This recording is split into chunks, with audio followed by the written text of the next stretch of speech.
Over the next 4 months, you have a choice to make. Not just between two political parties, or even two people. It's a choice between two very different plans for our country. I believe that humans contribute to that. My view is that we don't know what's causing climate change on this planet.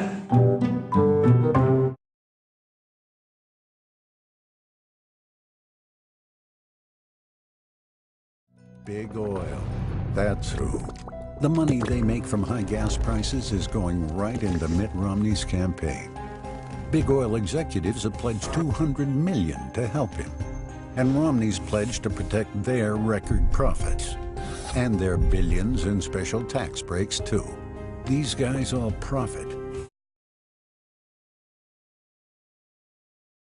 Mitt Romney has announced his new energy plan, and it is, of course, gigantically in favor of the oil companies. In fact, 2 days before he announced it, he met with the head of the oil companies, including the CEO of ExxonMobil, and said basically, what would you like me to do? And they're like, okay, here's the most pro-oil and coal plan you could possibly come up with, handed it. And he did. He announced it today.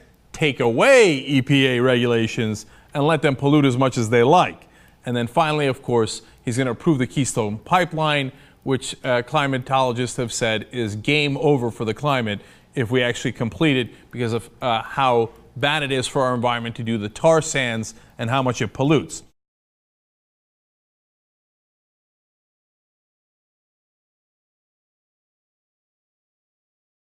Pounds of carbon pollution every single day. That is such a stunning number. 1 billion pounds of pollution every day. A few months ago, Governor Romney even explained his energy policy this way. I'm quoting here. You can't drive a car with a windmill on it. That's what he said about wind power. You can't drive a car with a windmill on it. Now, I don't know if he's actually tried that. I know he's had other things on his car.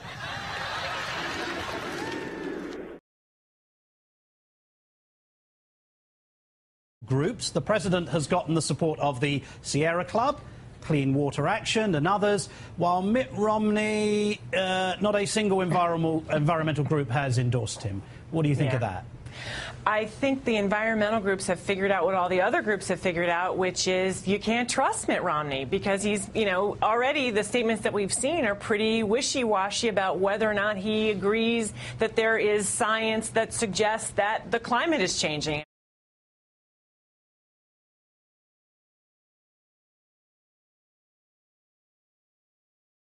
An area where he's going to try to have it both ways, like he always does, and say whatever he thinks, whatever group he's in front of wants to hear. I'm sure if he were speaking to the League of Conservation Voters, he would, be the greenest of the green, right? And if he was with another conservative oil group, he would be, completely the other direction. I think Karen, I don't know what it is with. Here is Mitt Romney.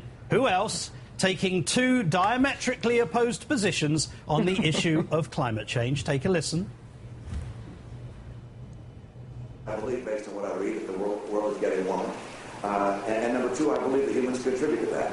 My view is that we don't know what's causing climate change on this planet. Climate change is not a hoax.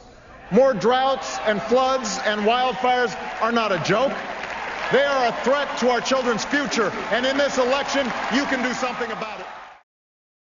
Administrator is marching toward having the federal government oversee hydraulic fracturing. Yeah, would you put a stop to that? Oh, absolutely. I mean, you hit the nail on the head. I think the EPA and those extreme voices in the environmental community and in the president's own party are just frustrated beyond belief that the states have the regulatory authority over fracking. And right now, I guess something close to 70% of the oil wells in this country have been fracked. So the states have been managing this. Long it was frack, many frack until the break of dawn. With the EPA out, it was up to the states, but they didn't have the money to investigate. Said people couldn't prove fracking was to blame. All the while wells were rolling up in flames. Cause it's hard to contain all the methane release. It can get into the air, it can get into the streams. It's a greenhouse gas worse than CO2. Fracking done wrong can lead to climate change too. Sometimes politics can seem very small, but the choice you face, it couldn't be bigger. I'm Barack Obama, and I approve this message.